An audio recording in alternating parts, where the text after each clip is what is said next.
Bismillahirrahmanirrahim. Assalamualaikum warahmatullahi wabarakatuh.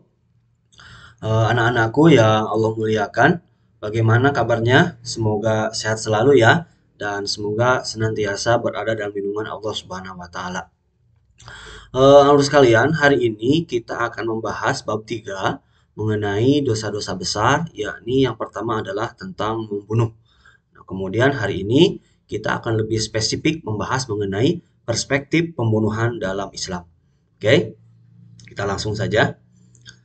Coba diamati dari gambar-gambar tersebut, mana yang menurut kalian dampak dari pembunuhan? Mana? Ya, betul. Semuanya merupakan dampak dari pembunuhan. Pada gambar pertama, kita dapat melihat bahwa pelaku pembunuhan di beberapa negara itu dihukum kisos ya, atau dihukum dengan cara dibunuh kembali. Kemudian pada gambar kedua, yakni ada gambar mengenai orang yang telah membunuh dihukum penjara begitu ya. Nah, kemudian yang ketiga adalah mengenai gambar tentang berita pembunuhan yang menewaskan satu keluarga ya. Oke, jadi semua gambar tersebut berhubungan dengan pembunuhan.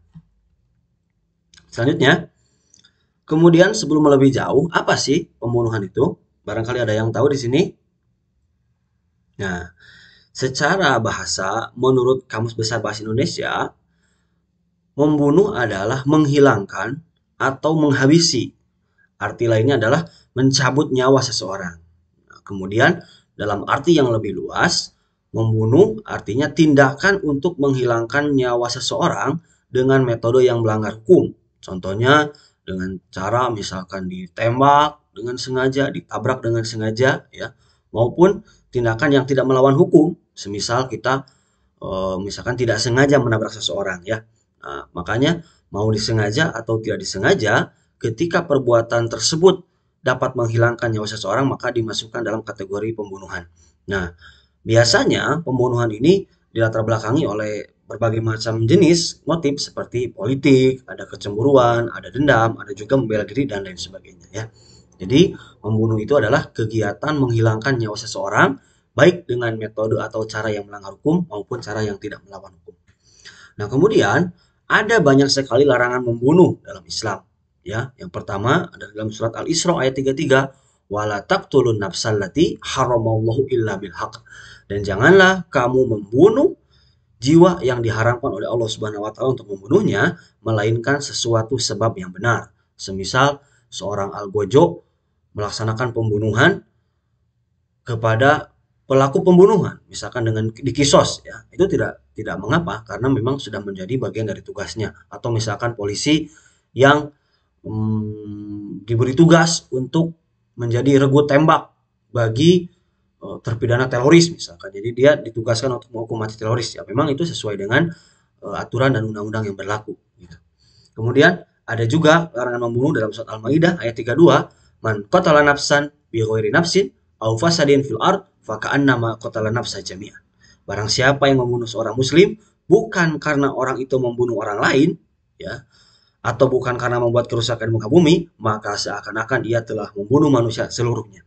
Jadi kalau kita tanpa sebab yang jelas, tanpa aturan yang jelas, tiba-tiba membunuh seseorang, maka dalam Islam kita dianggap seolah-olah telah membunuh seluruh manusia. Kemudian ada dalam ayat lain, misal dalam surat An-Nisa 93 dikatakan, wa may yaqtul mu'minan muta'ammidan fajazauhu jahannam khalidan fiha wa ghadiballahu alaihi wa la'anahu wa adzalahu adzaban adzima. Dalam surat An-Nisa ini Allah memberikan larangan yang jelas bagi pelaku pembunuhan. Dan hukumannya bagi orang yang membunuh muta'ammidan dengan disengaja, maka balasannya adalah jahannam khalidan fiha, neraka jahanam ya, dan dia kekal di dalamnya. Wa ghadiballahu alaihi, dan Allah juga marah kepadanya. Wa adalahu azaban adzima, dan Allah juga mengutuknya serta menyediakan azab yang besar baginya. Nah, kemudian larangan membunuh di Indonesia. Nah, kalau di Indonesia kita mengenal namanya KUHP ya, Kitab Undang-Undang Hukum Pidana ya. Dan setidaknya ada dua pasal. Yang pertama dalam pasal 338 bahwa kalau kita melaksanakan perbuatan pidana pembunuhan, maka kita terancam hukuman penjara paling lama 15 tahun. Nah, kemudian dalam pasal yang lain yaitu pasal 351, kalau kita melakukan penganiayaan membuat korban mengalami luka berat, maka terancam pidana penjara paling lama 5 tahun. Jadi, kalau sampai menghilangkan nyawa seorang itu bisa 15 tahun, sedangkan kalau mencelakai, apalagi sampai korbannya mengalami luka berat, itu sampai 5 tahun. Jadi, sangat bahaya sekali membunuh ini ya, kita hindari. Nah, kemudian apa saja dampak negatif membunuh? Ya, betul. Dampak negatif membunuh diantaranya bagi pembunuhnya, ya, kemudian bagi keluarga korban atau masyarakat. Di antaranya bagi pelaku pembunuh, hukum. Ya, jelas dia akan mendapatkan hukuman, baik itu di dunia maupun di akhirat. Kemudian juga secara psikologis, dia akan merasa tidak tentram dan tidak tenang hidupnya. Kemudian dalam agama, ya kita juga mendapatkan dosa. Ya, seperti tadi dalam surat Al-Maidah dan An-Nisa tadi bahwa jazauhu jahannam, kita dihukum masuk dalam neraka jahanam kalau membunuh seseorang dengan disengaja, wa qadiballahu alaihi wa la'anahu, dan kita akan mendapatkan laknat dari Allah Subhanahu wa taala, juga Allah akan murka kepada kita. Kemudian bagi keluarga korban apa? Ada rasa dendam, ya. Kemudian ada kenyamanan yang terganggu, ya. Dan juga ada trauma. Ini bukan trauma ya, ini trauma, mohon maaf. Ya, gitu. Jadi ada dampak bagi pelaku pembunuhan dan ada juga bagi keluarga korban masyarakat. Baik, itu saja Bapak sekalian yang dapat Bapak sampaikan hari ini mengenai pengertian membunuh, kemudian larangan membunuh, dan juga hukuman serta dampak negatif bagi pelaku pembunuh. Terima kasih Bapak sekalian atas perhatiannya. Assalamualaikum warahmatullahi wabarakatuh.